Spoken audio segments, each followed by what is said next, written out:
mi pantalla.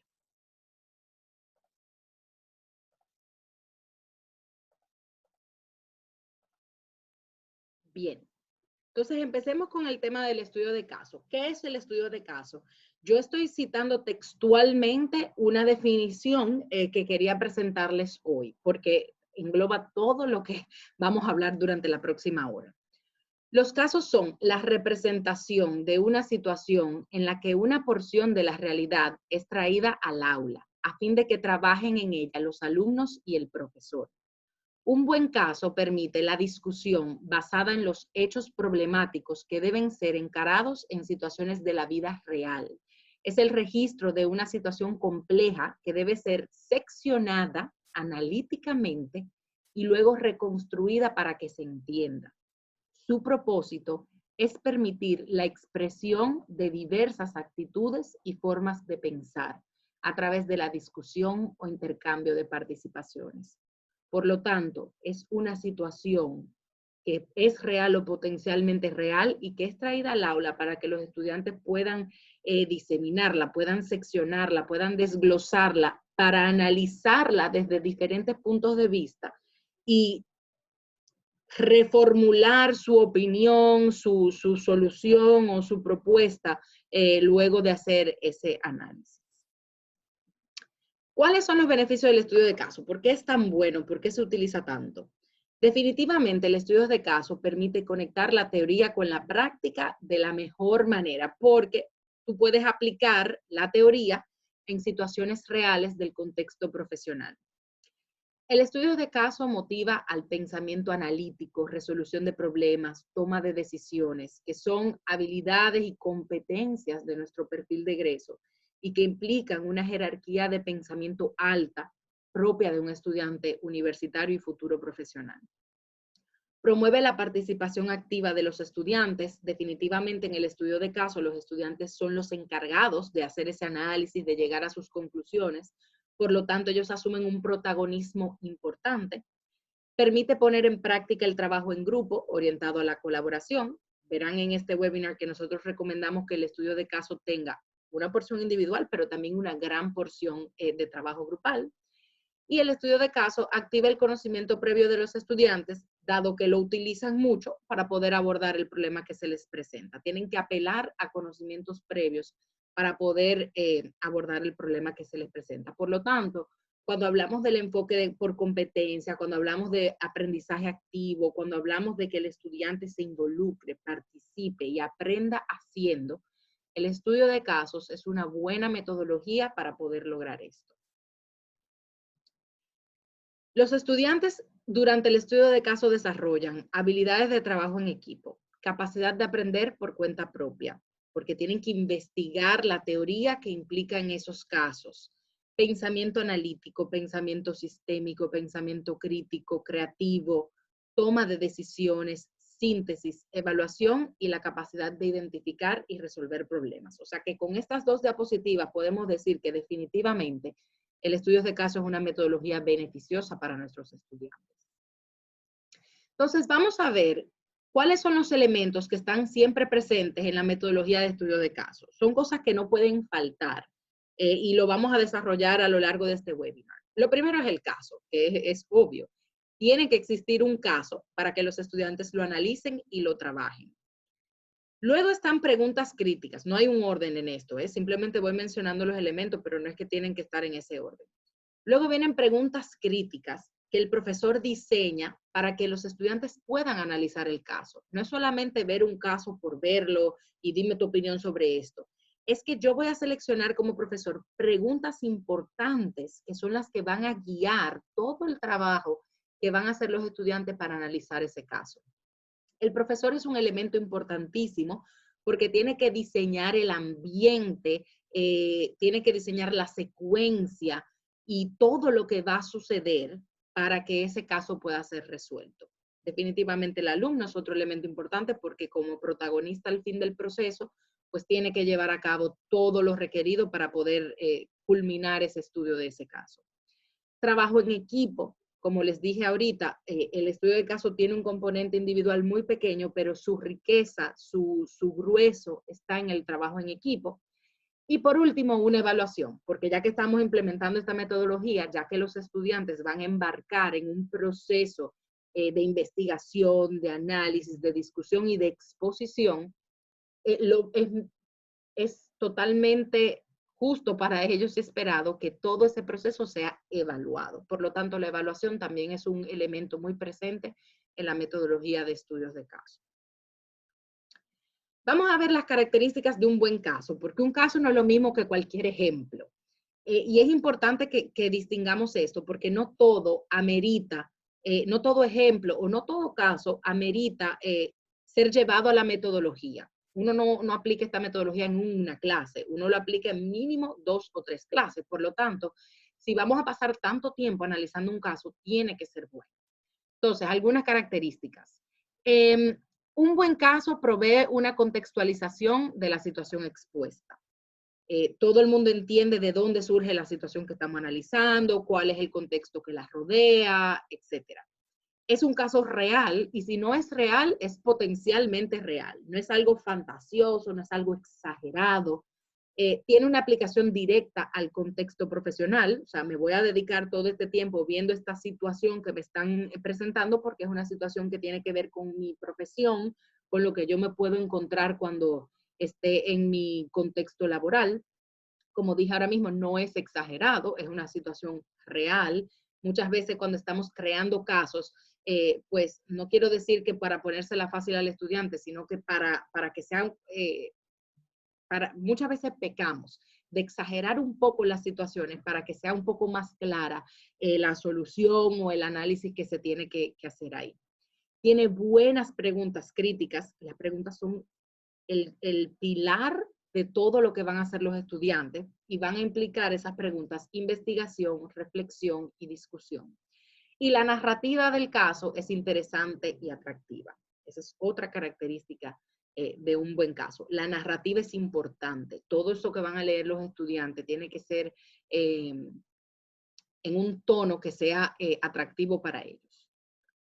Entonces, dependiendo de la teoría, dependiendo del enfoque que hagamos, podemos ver diferentes tipos de casos. Nosotros nos vamos a concentrar en estos tres, principalmente porque son los más comunes. Y hay tres tipos de casos. El primer tipo es caso, problema o decisión, que es donde presentamos a los estudiantes un dilema que no ha sido resuelto y que el rol de los estudiantes es proponer la solución o tomar alguna decisión en ese caso real. El caso evaluación es el segundo tipo. Se presenta un caso donde ya la decisión se tomó, la solución se conoce, se le explica a los estudiantes dentro del caso y el objetivo es que ellos tengan que evaluar si esa decisión o esa solución fue adecuada o no y por qué, o qué harían distinto.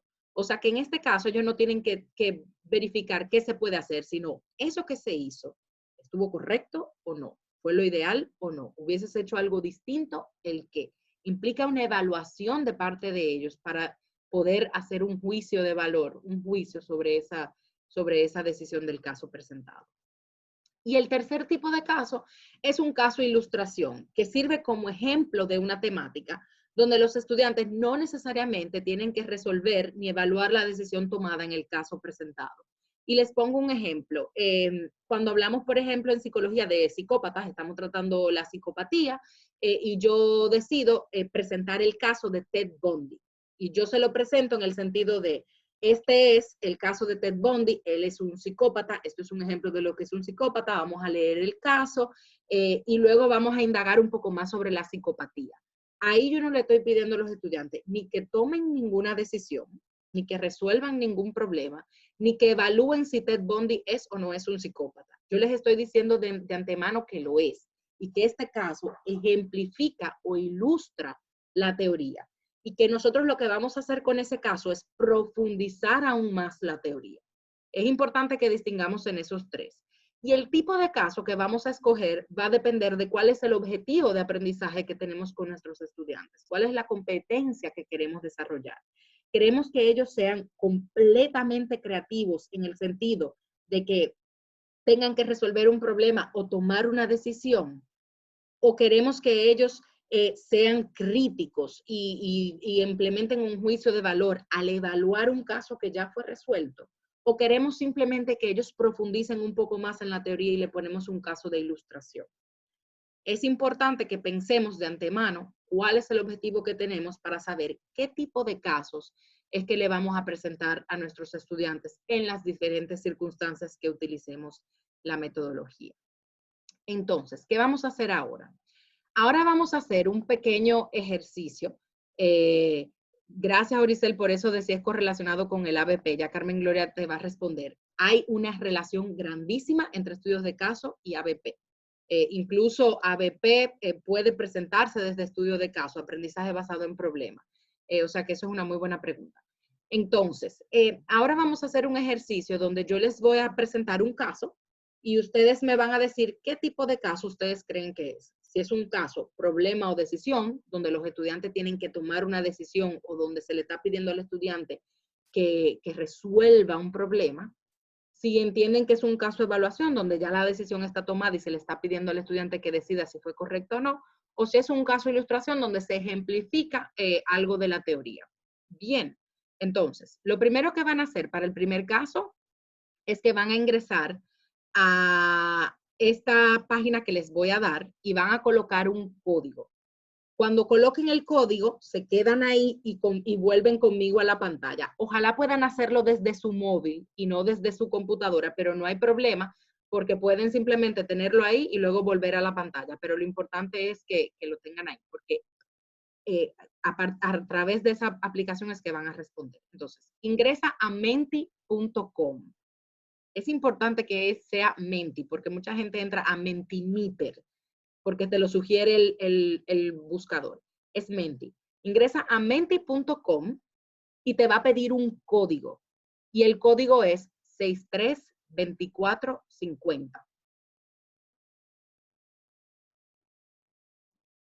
De nuevo, ingresan a Menti y colocan el código 632450. Cuando hayan colocado el código, agradeceré pongan en el chat la palabra listo o ya, para saber que pudieron hacerlo.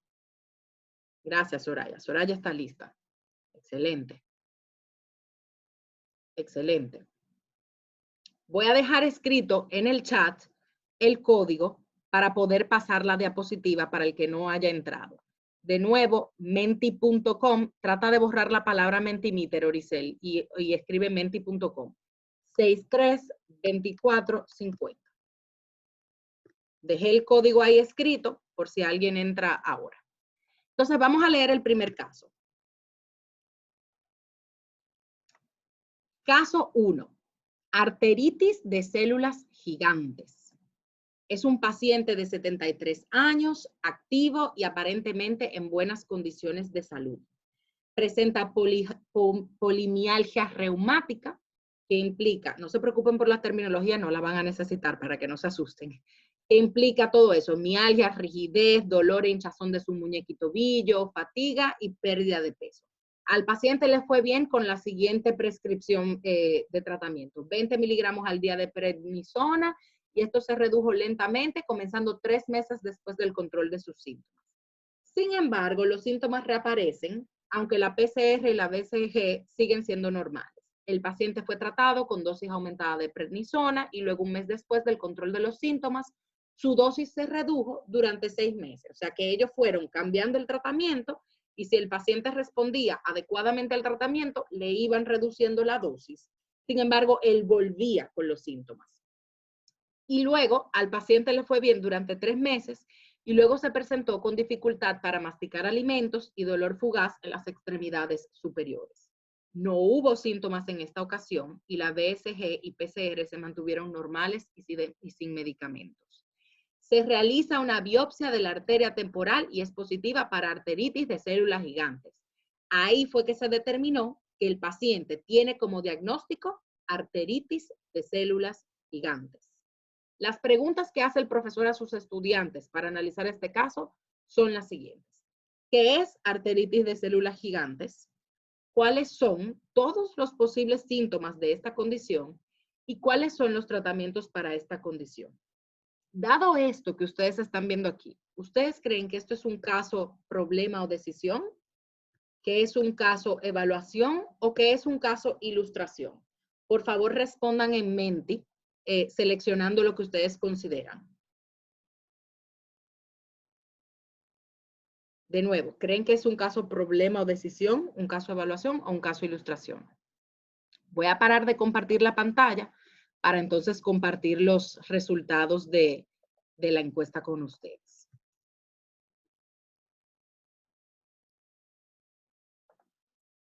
Vayan respondiendo. Vamos a ver cuántas respuestas tengo.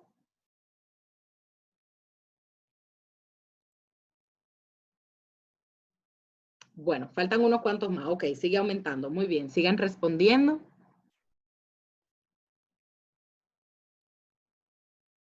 ¿Qué tipo de caso creen que es?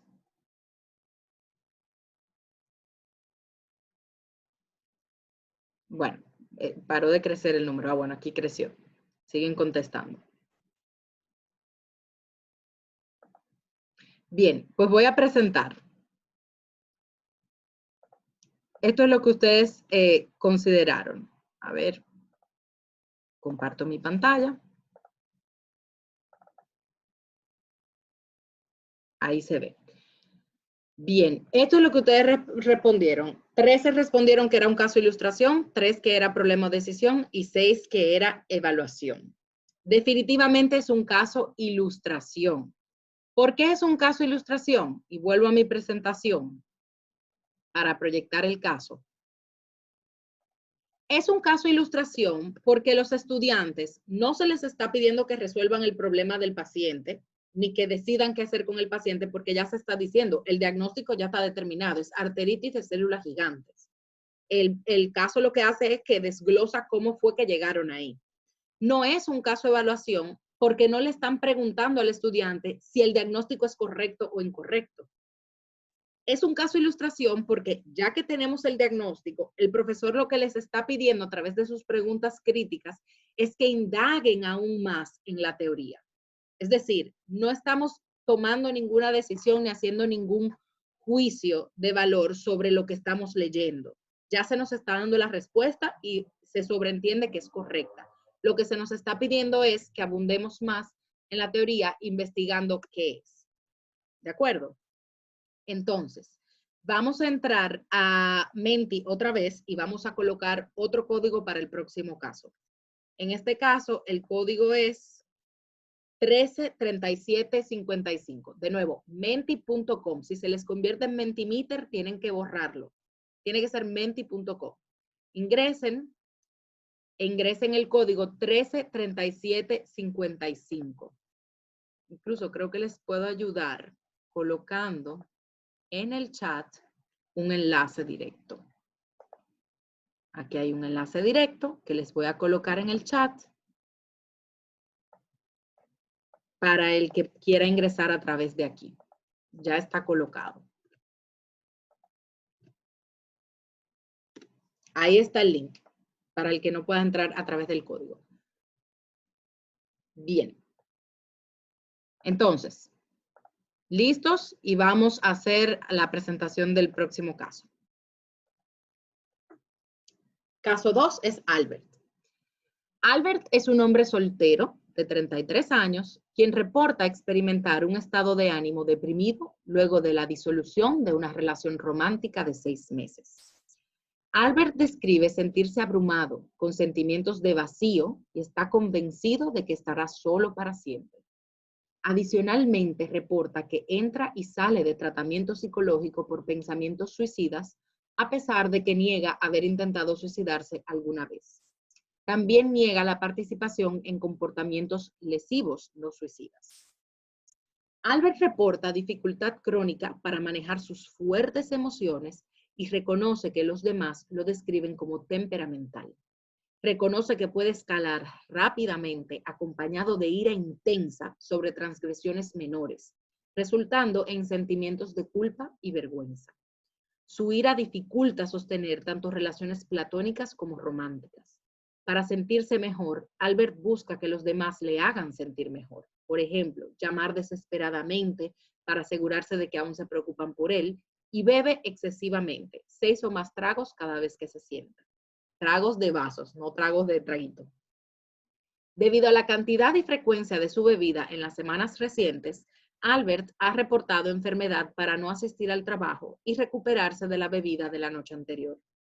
Albert está buscando algún tratamiento que le ayude a manejar o regular sus emociones intensas de manera adaptativa.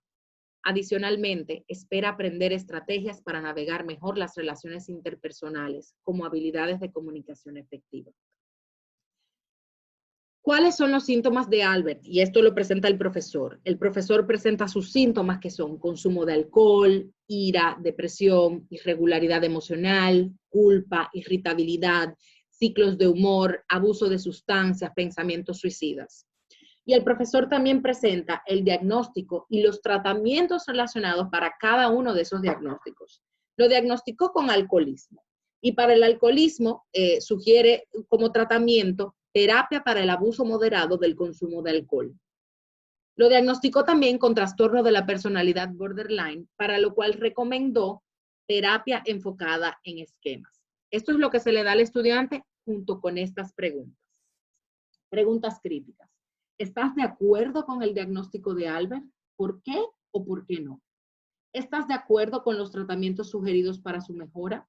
¿Por qué o por qué no? Y yo agregaría una tercera pregunta. En caso de no estar de acuerdo, ¿qué sugerencias darías? Pero viendo estas dos preguntas, ¿qué tipo de casos estamos viendo aquí? ¿Caso problema o decisión? ¿Caso evaluación? ¿O caso ilustración? Por favor, respondan en el Menti, en la encuesta de Menti.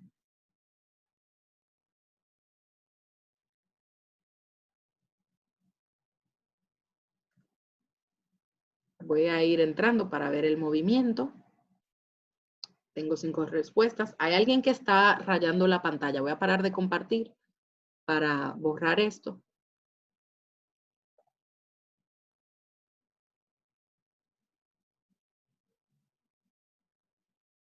Bien. Vamos respondiendo. Tengo 8 respuestas registradas ya. ¿Qué tipo de casos creen que es? ¿Es un caso de evaluación, un caso de ilustración o un caso problema de decisión? Vuelvo y lo proyecto por si quieren tener las preguntas críticas proyectadas.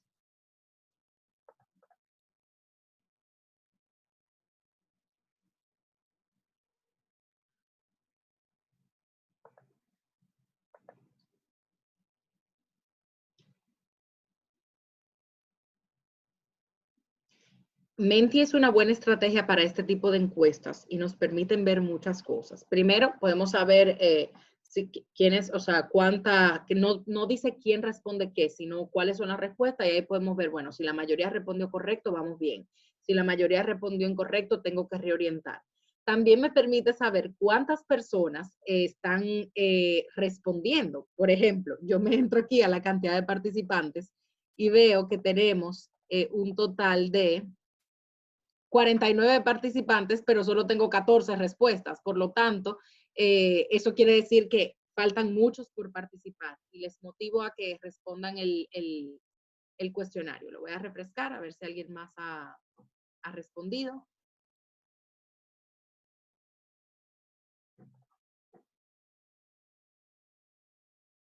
También vuelvo y les copio el enlace por si les ayuda el enlace.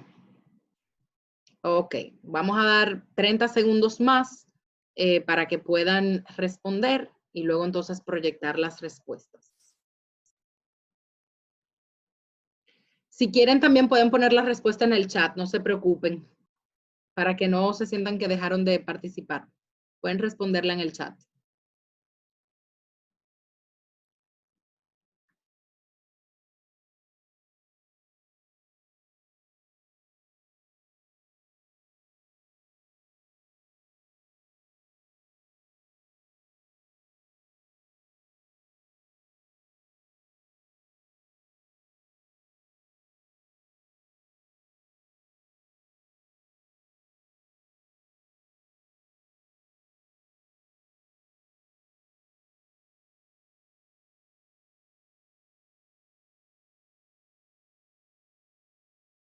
Ahora sí tenemos mucho más respuestas. Perfecto. Vamos a compartir la pantalla. Sí, mi micrófono estaba apagado para que pudieran responder tranquilos. Vamos a compartir la pantalla y vamos a ver las respuestas.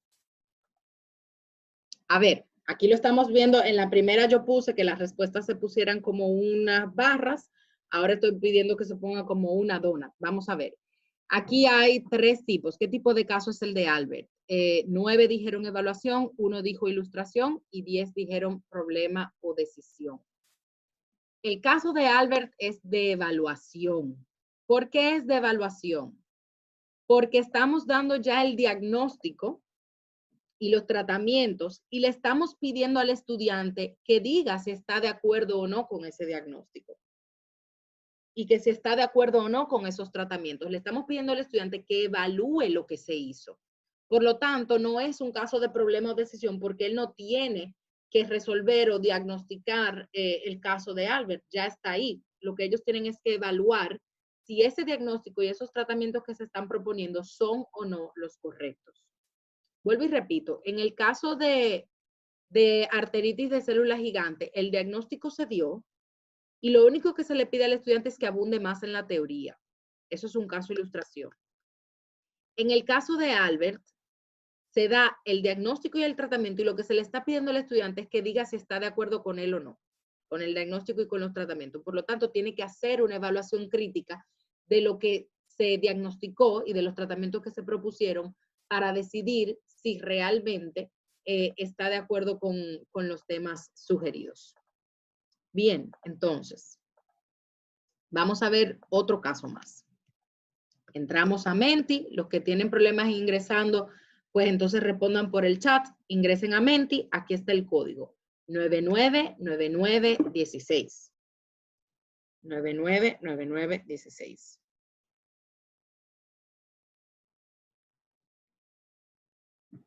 Si no, puedo también colocarles el enlace para que puedan entrar.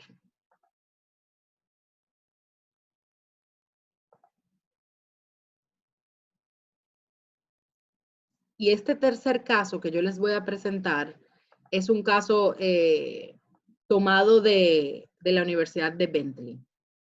Es un caso de Estados Unidos, pero que entendemos puede ser de mucho provecho para ilustrar aquí. Y voy al chat y coloco el link para el que no pudo entrar con el código. A ver. Chat. No, no es Albert. Se llama identidad equivocada. Identidad equivocada se llama. ¿A alguien le sale Albert? Aparte de Ángela. Le sale Albert. Ok. Ok, por favor entren entonces con el link. Entren con el enlace. Déjenme ver si aquí me presenta otro código. Me presenta otro código aquí. Se los voy a copiar. Lo voy a poner aquí para el que prefiera hacerlo con código. Déjenme ponerlo un poquito más grande. Si no, pueden entrar con el enlace que puse en el chat. Si no, el código es 133755.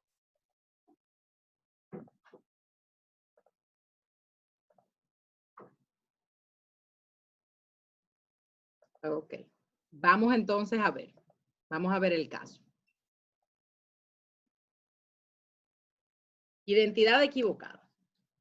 Durante los últimos meses se han dado una serie de ataques en contra de mujeres blancas y asiáticas en un vecindario local y la policía ha estado bajo presión para resolver los casos. Eres el abogado defensor representando a Tyrone Briggs, quien ha sido acusado de asalto grave en los crímenes. Mi rol como estudiante leyendo este caso es que yo soy el abogado defensor representando al acusado. Tyrone es una estrella de básquetbol de 19 años de edad, quien al momento de los crímenes vivía en la dirección 412 Gervais Place, el proyecto local de viviendas públicas. Tyrone mide 6'1", tiene cabello largo, muy rizo, una nariz ancha y plana, un lunar grande en su labio y una tartamudez severa.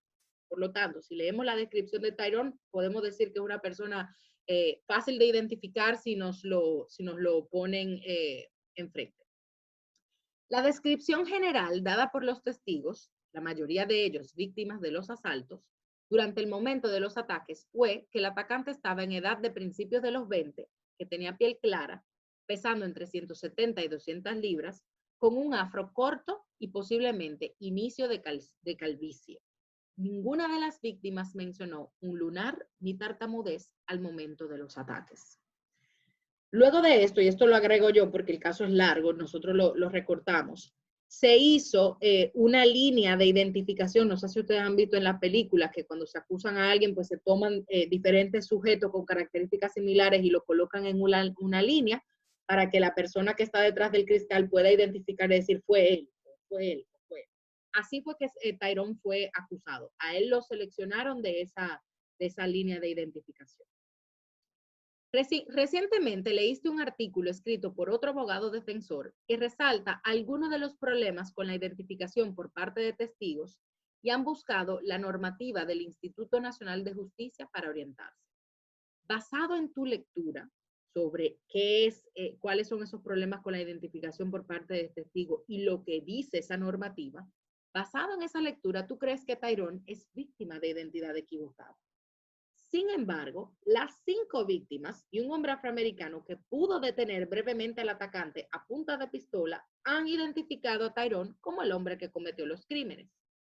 Debes decidir si contratar a un experto en memoria de testigos para testificar en el juicio.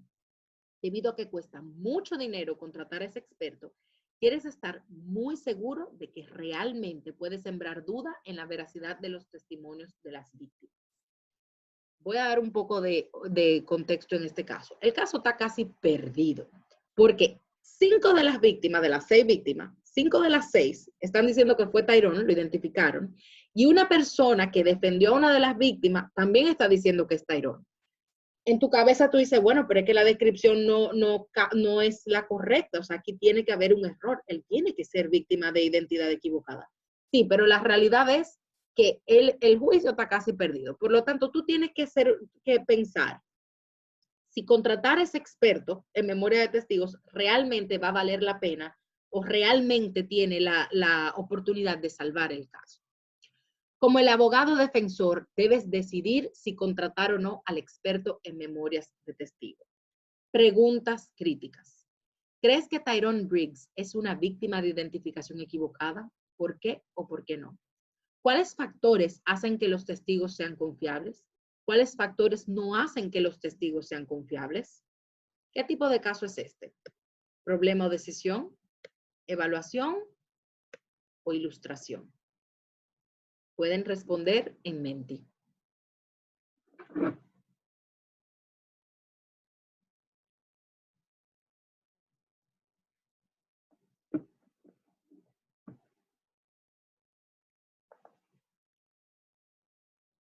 Vamos a ir a Menti y vamos a ver cómo van las respuestas.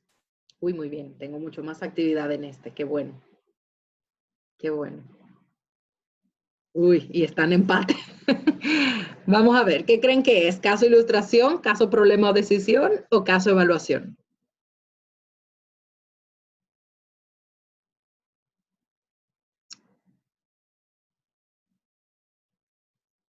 Bueno, vamos a dar 15 segundos y luego proyectamos las respuestas.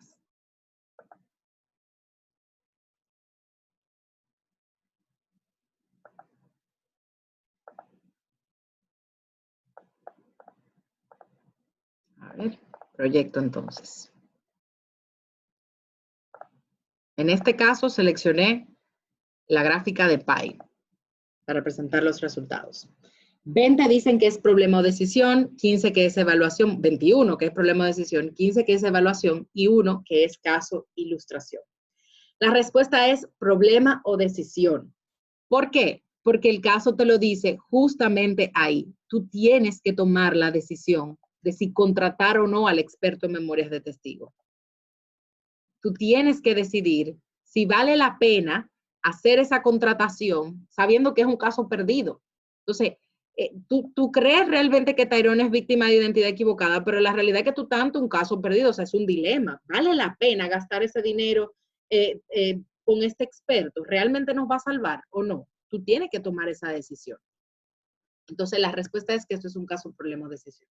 Bien, gracias por participar en este pequeño ejercicio. La idea era eso, que no fuera yo la única que estuviera aquí haciendo cosas. Entonces, vamos a hablar sobre las pautas para diseñar un estudio de casos. Tienes que definir el propósito del caso. ¿Para qué estoy utilizando este caso? ¿Qué es lo que yo quiero que mis estudiantes saquen de este caso? ¿Por qué este caso es relevante para la teoría que estamos trabajando? Diseña las preguntas de reflexión, porque tengo que guiar a mis estudiantes a donde yo quiero que ellos vayan para que realmente puedan aplicar la teoría correctamente. Delimita el tema o los temas que serán objeto de análisis con este caso. Estoy abarcando una unidad completa con esto, estaré abarcando parte de una unidad. Hay casos donde puedo incluso estar abarcando 2 o 3 temas generales. Delimita cuál va a ser tu foco de los temas, aunque puede suceder a veces que hay un tema que medio se cuele, pero delimita bien el foco porque de eso es que ellos van a basar sus investigaciones y tú no quieres tampoco que sea un caso muy disperso. Tú quieres focalizar la atención de tus estudiantes. Determina los métodos de recolección de información. ¿Cuál es la data que ellos van a buscar? ¿Dónde la van a buscar? Determina los métodos para interpretar y analizar la información. ¿Qué van a hacer una vez ellos busquen esa data? ¿Cómo la van a interpretar? ¿Cómo la van a analizar? ¿Cómo la van a presentar? ¿Lo harán en grupo ese análisis? ¿Habrá una guía de discusión elaborada por el profesor para la interpretación y análisis de la información? ¿Qué productos ellos van a entregar? ¿Van a entregar un informe? ¿Van a hacer una presentación? ¿Van a hacer una infografía? Tenemos que determinar todas esas cosas a la hora de diseñar un estudio de caso. Entonces, pasos clave para llevar a cabo la metodología. Selecciona la competencia a desarrollar o el objetivo de aprendizaje. Define el propósito del caso. Diseña las preguntas de reflexión. Delimita el tema o los temas que serán objeto de análisis. O sea, estoy recopilando lo que dije anteriormente. Determina los métodos para recolectar la información, luego para interpretar y analizar la información y determina los productos que entregarán tus estudiantes. En el punto 6, es importante que sepan que a la hora de ellos interpretar y analizar la información, es importante que nosotros como profesores demos el espacio para validar la teoría. Es importante que esa data que ellos están buscando, esa información, esa investigación que ellos están trayendo al aula, nosotros podamos entre todos discutirla y consensuarla y validarla. Esto es una de las posibles oportunidades de mejora a la hora de implementar el estudio de caso, que hasta los propios estudiantes lo dicen, y es que la teoría no se afianza. Es como que sí, estamos resolviendo el caso, estamos investigando, pero realmente la teoría no se afianza, y eso es imprescindible atenderlo. Cuando nosotros implementamos cualquier metodología, tenemos que destinar un espacio intencional donde la teoría se converse, se discuta, se valide y se consensue. Para nosotros estar también como profesores seguros que esa información que esos muchachos están buscando por su lado realmente es una información verídica. Nosotros ya sabemos de sobra de que hay de todo allá afuera y que cuando los dejamos solos a que busquen información puede pasar cualquier cosa. Nosotros tenemos que tener ese espacio intencional para validar la teoría. Esto es un ejemplo de secuencia, simplemente como para ver cómo eso se vería en la vida real. Yo como profesor asigno el caso y le doy a todo el mundo que este es el caso y todo el mundo individualmente tómense su tiempo para comprender el caso y determinen la teoría que necesitan para analizar. Luego les pongo trabajo grupal, después que analizaron todo eso individual, entonces regresan y de manera grupal vamos a discutir la teoría y vamos a consensuarla. Luego hacemos trabajo grupal para consensuar la teoría plenaria de toda la clase y luego otra vez trabajo grupal para resolver o concluir el análisis del caso y la entrega de un producto. Otra posible secuencia. Trabajo de la teoría. Trabajamos la teoría primero. En este caso, la teoría no se trabaja primero, sino que yo presento el caso como la excusa o el medio para buscar la teoría y conocerla. En este caso, yo trabajo la teoría primero, de la forma en que yo quiera, individual, grupal, una exposición mía, lo que sea. Yo asigno el caso y ya luego trabajo individual para comprender el caso y su relación con la teoría, trabajo grupal para conversar sobre la teoría y el caso, trabajo grupal para resolver o concluir el análisis del caso y la entrega de un producto. Estas son dos posibles secuencias que simplemente sugerimos. Estas presentaciones se van a enviar y este webinar queda grabado, o sea que no se preocupen por anotar porque van a poder tener toda esta información. Bien, entonces, ¿cuál es el rol del estudiante en todo esto? Definitivamente tiene que tener compromiso con el trabajo en equipo. Ya vimos que el trabajo en equipo se puede utilizar para consensuar teoría, para decidir cuál es la ruta que vamos a seguir para analizar el caso, cuál es la ruta que vamos a seguir para la conclusión, cómo lo vamos a presentar. O sea que el trabajo en equipo es importante y todos tienen que estar comprometidos para participar. El estudiante tiene que tener capacidad de aprender por cuenta propia porque va a salir a buscar información. Y tenemos que ir empezando a enseñar a nuestros estudiantes cuáles son los mejores lugares para buscar información. ¿Cómo distinguimos una información válida de una que no lo es? Tienen que tener ciertos conocimientos previos sobre el tema. Tienen que formular preguntas relevantes para poder solucionar el caso.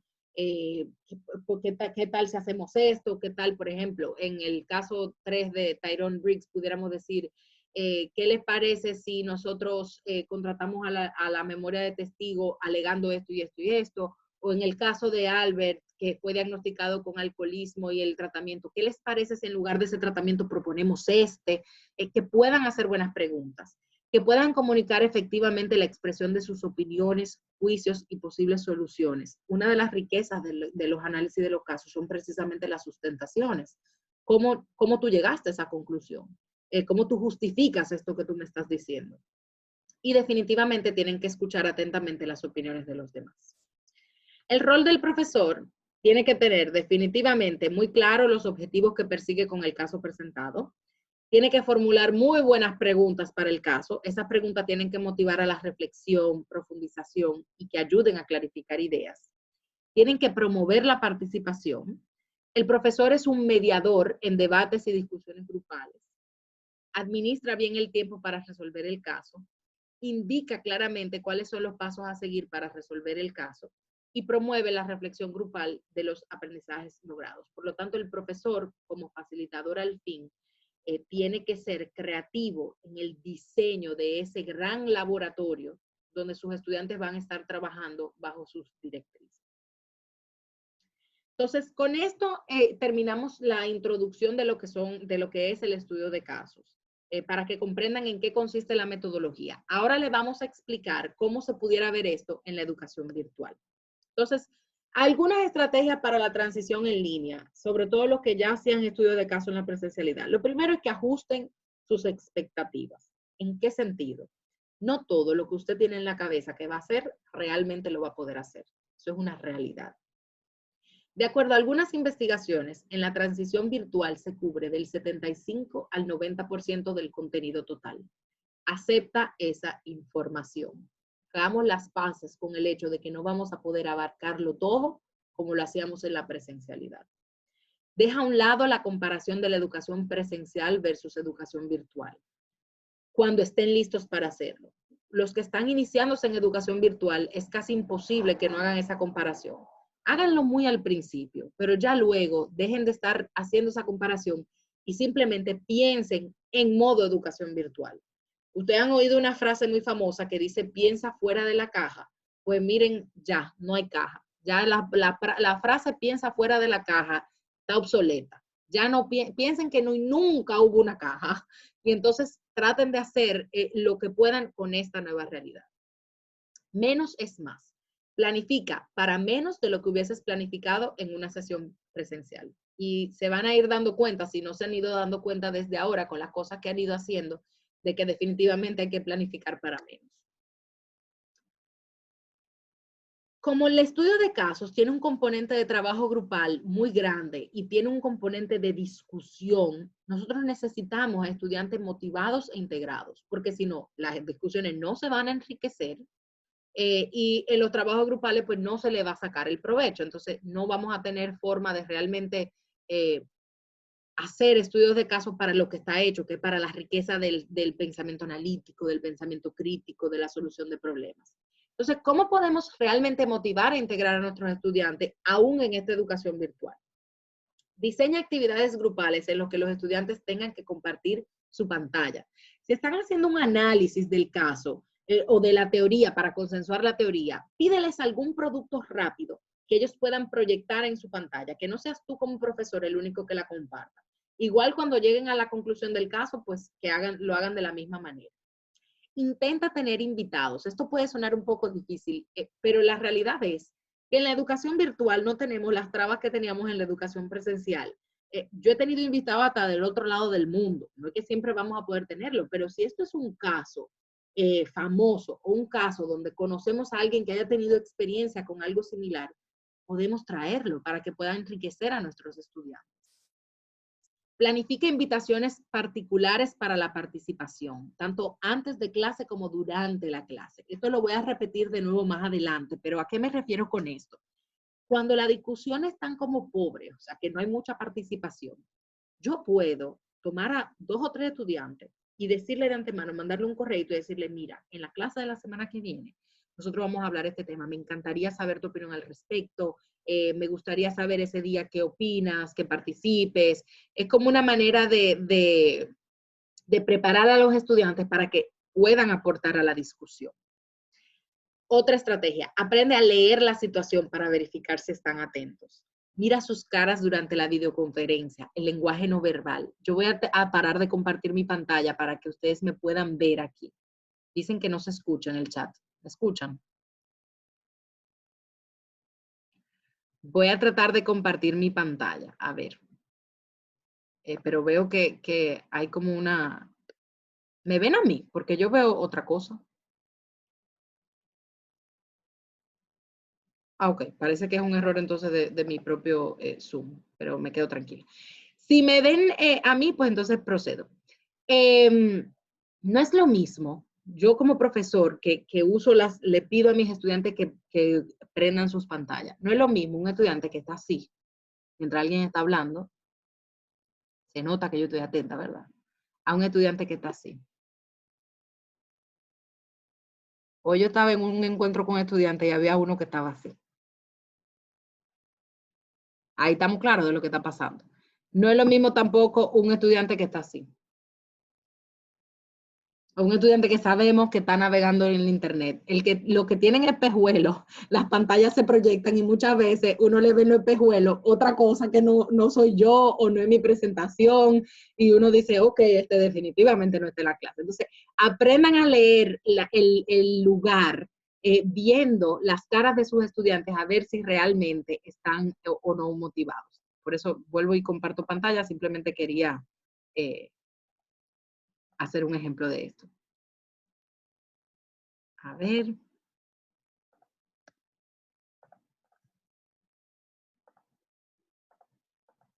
Perdonen. Ahí. Déjenme ver si estoy compartiendo lo correcto.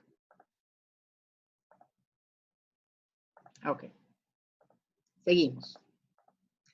Aprende a leer la situación. Mira sus caras. Haz preguntas durante la videoconferencia, chat, encuestas. Monitorea los tiempos de respuesta. Fíjense como yo con el Mentimeter. Eso es una buena estrategia para saber si realmente los estudiantes están comprometidos o no, o si están involucrados, o si hay algún tema. Por ejemplo, ahí vimos que la razón por la cual muchos no estaban respondiendo era porque tenían un tema con el código o no les accedían.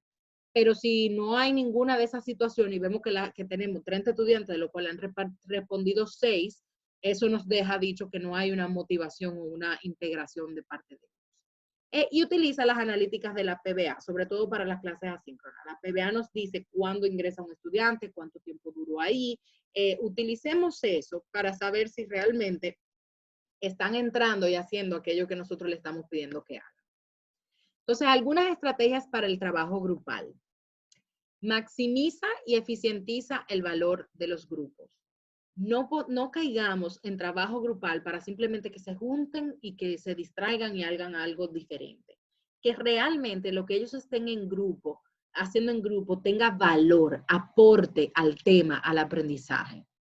Utiliza buenas herramientas para el trabajo en grupos y escógelas tú y dáselas a tus estudiantes. Por ejemplo, en Zoom tú puedes utilizar la opción de Breakout Rooms para trabajos grupales. En la PBA tú puedes utilizar los chats. En Microsoft Teams tú puedes unirte a conversaciones grupales. Todo el mundo lo puede hacer y tú te puedes unir también. Y ahí aprovecho y digo, reduce las barreras del proceso tecnológico. que el estudiante no tenga que estar pensando cómo yo hago cómo yo uso el chat de la PBA, cómo yo, cómo yo me puedo poner en mi equipo de Microsoft Teams. Cuando tú vayas a asignar el trabajo en grupo, tú le vas a decir, ustedes van a entrar a esta herramienta y esto es como lo van a hacer. Y ustedes le van a dar un pequeño tutorial para que cuando tú lo dividas en grupo, ustedes no tengan que estar perdiendo el tiempo, ni tú aclarando de manera individual las barreras que se pudieran presentar. Deja muy claras tus expectativas para el trabajo en grupo en entornos virtuales. Muchos de los estudiantes, ustedes lo crean o no, no están muy claros de qué es lo que se hace en un trabajo en grupo. Ellos creen que es solo juntarse a conversar. Denle alguna guía escrita, una consigna, lo que sea, que les pueda a ellos ayudar a entender cuál es el camino que ellos tienen que seguir en esos grupos. Y pide reportes interesantes y de valor al contenido. Como les dije ahorita, que compartan sus pantallas. Luego de su conversación, háganme algo, un producto, una síntesis, pero compartan su pantalla y vamos entre todos a conversar sobre lo que ustedes hicieron en sus trabajos grupales. Entonces, otra estrategia, cómo propiciar buenas discusiones en línea. Y esto lo escuché de un profesor de negocios de Bentley University que se llama Bill Shiano. Él dio estas estrategias y me parecieron fabulosas, como las dio oral, no tengo cómo citarlo, por lo tanto puse su nombre y la universidad en la que está. ¿Cómo propiciar buenas discusiones? Conviértete en un facilitador activo. Procura siempre que los estudiantes estén participando. Pon diferentes métodos de participación. Escriban en el chat, vamos a llenar esta encuesta, tomen un turno, levanten la mano y le vamos dando la participación. Resiste el impulso de dar el turno al primero que levanta la mano o pide participación. ¿Por qué? Porque siempre son los mismos. Entonces, si tú le das el turno al primero que levanta la mano siempre, entonces siempre va a hablar la misma persona. Entonces, es importante que ustedes le den un momentito, 30 segundos, para que vayan levantando la mano, para que vayan pidiendo participación, para que podamos darle oportunidad a otros estudiantes. Implementa la técnica un paso adelante. Se parece un poquito a la que les dije ahorita. Esto quiere decir, si alguien está haciendo una discusión, si hay un estudiante que está conversando sobre algo, tú puedes escribirle en el chat en privado a ese estudiante, mandarle un mensaje diciéndole, me encantaría que reaccionaras a lo que está diciendo este estudiante. O lo que dije ahorita también, mandarle un correo y decirle, mira, la clase que viene vamos a discutir este tema, me encantaría tu opinión al respecto. Y vas seleccionando esos estudiantes que pueden contribuir para que la conversación fluya. A propósito de mantén la conversación fluyendo, no dures más de 10 minutos en un tema de discusión. O sea, si estamos hablando de un aspecto específico, no dure más de 10 minutos en eso. Pasa al próximo aspecto. Para que uno, puedas controlar mejor el tiempo y dos, no dejes de abarcar todos los puntos que tú querías abarcar en una discusión. Planifica cómo puedes hablar menos en algunos momentos. Y nos hemos dado cuenta de que muchas veces en este rol de facilitador, sobre todo en ambientes de discusión, los profesores solemos hablar muchísimo. Entonces tenemos que buscar algún momento donde nosotros como que nos echemos un poco hacia atrás y vemos el escenario de los estudiantes. Una idea para hacer eso es relevo de turno, el famoso, bueno, empezará Juan, luego va Luis, luego va Pedro y luego va Carla. Pongo mi micrófono en mute y ellos empiezan a conversar. A veces yo incluso les digo, voy a poner el orden en el chat para que no se les olvide de cómo es que tienen que ir hablando y lo voy poniendo. Pero ya, yo me callo y ellos hablan. Asignar juegos de roles en el momento. Por ejemplo, vamos a ver, Laura, tú eres la corredora de seguros. No sé por qué me viene ese ejemplo, pero Laura, tú vas a hacer el rol de la corredora de seguros. Y a ti te está llegando Pedro, a quien se le incendió su negocio. Entonces, esto es lo que le está pasando a Pedro. Laura, ¿qué tú opinas sobre lo que te está diciendo Pedro? Asignan roles como dándole tú la mayor pauta posible porque es en el momento, pero es una manera también de que ellos guíen la discusión y tú te apartas. Y de nuevo, reportes grupales que ellos puedan entregar para tú poder ver sus discusiones. Entonces paso a la última parte, que es la evaluación. ¿Cuáles momentos del estudio de caso consideran aplican para evaluación? ¿Cuáles evidencias nosotros podemos recolectar? La fundamentación teórica para sustentar el caso. O sea, si nosotros le estamos pidiendo al estudiante que vayan y busquen teoría y la estamos consensuando aquí, algo ellos pueden entregar que permita que tú lo puedas utilizar como insumo de evaluación. La identificación de problemas, si están identificando el problema correctamente o no. Las soluciones propuestas, si las justifican bien, si esa solución tiene sentido, eso es algo que también podemos evaluar. Y el análisis realizado sobre el caso, es decir, más que si la solución fue correcta o no correcta, ¿cuál fue todo el análisis y el pensamiento y el proceso que el estudiante llevó a cabo para poder llegar a esa conclusión? Porque muchas veces las conclusiones no son correctas, pero el proceso es tan bueno que vale la pena valorarlo. Entonces, eso es algo que también podemos evaluar. Otros aspectos a evaluar, la participación de los estudiantes, ya sea en el chat, en las encuestas, ver videos de las clases. ¿A qué me refiero con ver videos de las clases? Los que graban sus clases, y esto toma tiempo, o sea que esto es una estrategia que de antemano lo digo, toma tiempo y esfuerzo. Los que graban sus clases pueden luego verlas nuevamente. Hay incluso aplicaciones que te la ponen más rápida. Creo que si tú la pones en 1.7 va lo suficientemente rápido para tú seguir comprendiendo lo que está pasando. Y tú puedes ir viendo quién aportó a la discusión, quién dijo qué, y es una manera de tú también evaluar de manera informal. Asignaciones, evidentemente, todo lo que tú asignes, pues tú lo puedes evaluar. Exámenes, para los que hagan exámenes o pruebas escritas. Y pueden ser también pruebas orales, donde nosotros tengamos espacios por estudiante, donde vamos a discutir algún caso o me vas a presentar aquello que hiciste y pues tenemos conversaciones particulares que también pueden servir como examen oral. Entonces, con esto concluyo la presentación para dar espacio a la discusión. No sé si tienen alguna pregunta, Carmen Gloria, no sé si estás ahí para que me puedan ir haciendo alguna de las preguntas que tienen y poder ir respondiéndolas. O pueden ir haciéndolas en el chat.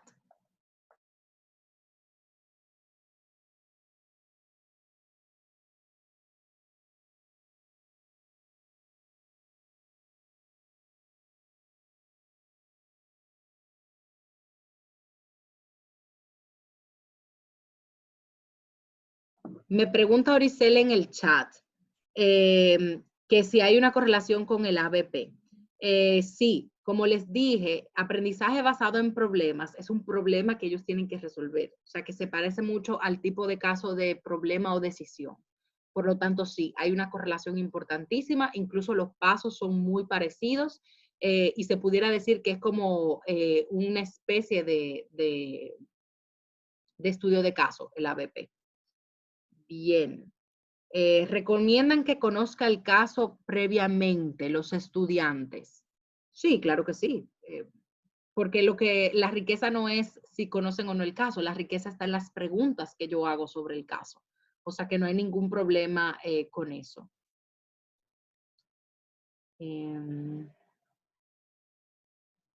Hay dudas respecto a la pertinencia de evaluar con exámenes al final. ¿En qué sentido? De si es correcto evaluar con exámenes al final. Miren, el estudio de caso es tan rico en su proceso que en mi opinión personal no necesita un examen.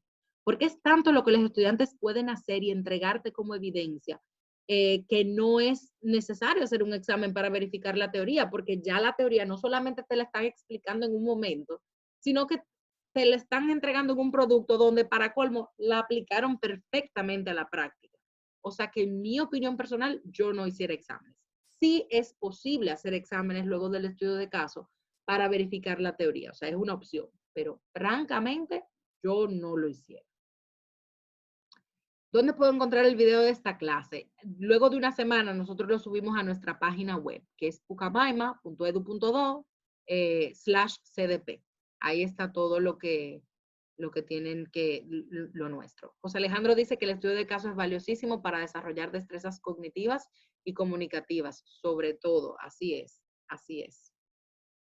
No sé si hay alguna otra pregunta que me quieran hacer, que vean pertinente. Ahí me preguntaron arriba que si el estudiante debe decidir. Sí, en el caso de problemas de decisión, el estudiante tiene que decidir y fundamentar su decisión. Y muchas veces esas decisiones nosotros como profesores no vamos a estar de acuerdo, pero si la justificación de esa decisión nosotros sabemos que es buena y válida, pues entonces tal vez el estudiante tiene un punto que pueda aportar a la teoría. Bien. No sé si hay alguna otra pregunta. El refuerzo de la teoría es importante. No se trata de darle una clase completa sobre el asunto del caso clínico y sí, al final recordar la base teórica. Vuelvo y repito, porque esto es muy importante. Uno de los errores más comunes cuando implementamos este tipo de metodología es que asumimos que el estudiante tiene que aprender la teoría solo. Creemos que esto de que el estudiante construye su propio conocimiento, no, es importante que lo sepan, construir su propio conocimiento no deja de lado, ese conocimiento se tiene que traer al aula, que tenemos que diseminarlo, que conversarlo, que validarlo y que consensuarlo. Eso es tan o más importante que todo lo otro que ellos están haciendo. Hacer sin conocimiento no es competencia. Por lo tanto, eso es muy importante. ¿Cómo evaluar todo esto? Claro, con una rúbrica bien definida, así es, una rúbrica, una escala de valoración, lo que se puede hacer con una lista de cotejos, pues con una lista de cotejos, así es, así es. Bueno, pues si no hay más preguntas, en ocasiones inicio la clase con un caso a evaluar como punto de partida para socializar. Así es, muchas veces usamos casos para algo corto en el momento, eso se puede utilizar. Ahora, la metodología de estudios de caso toma un mínimo de 2 a 3 sesiones. Eso es importante por todos los procesos que están involucrados en él.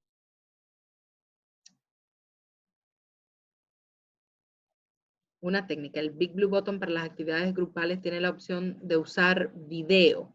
Eso es una buena pregunta, profesora Dolly. No lo sé. Creo que sí, pero no lo sé. Lo pudiéramos indagar. Sí sé que Zoom tiene breakout rooms y que Teams también. Se pueden utilizar videos ahí. Bueno, pues agradecemos su presencia, su participación. El martes que viene tendremos un aula de ideas sobre clases síncronas y asíncronas. Tendremos profesores de diferentes áreas que van a compartir con nosotros cuáles son sus experiencias con estas estrategias, cuándo implementan síncronas y cuándo asíncronas. Por lo tanto, les invitamos. Nos reuniremos todos los martes a las 6 p.m. en este mismo enlace, tratando diversos temas para nuestro desarrollo profesoral. Así que estamos a la orden.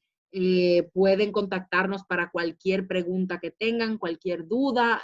Recuerden también si necesitan algo particular para sus clases, también nos pueden escribir y les vamos a apoyar. Así que tengan una feliz noche y nos vemos el próximo martes. Gracias por estar.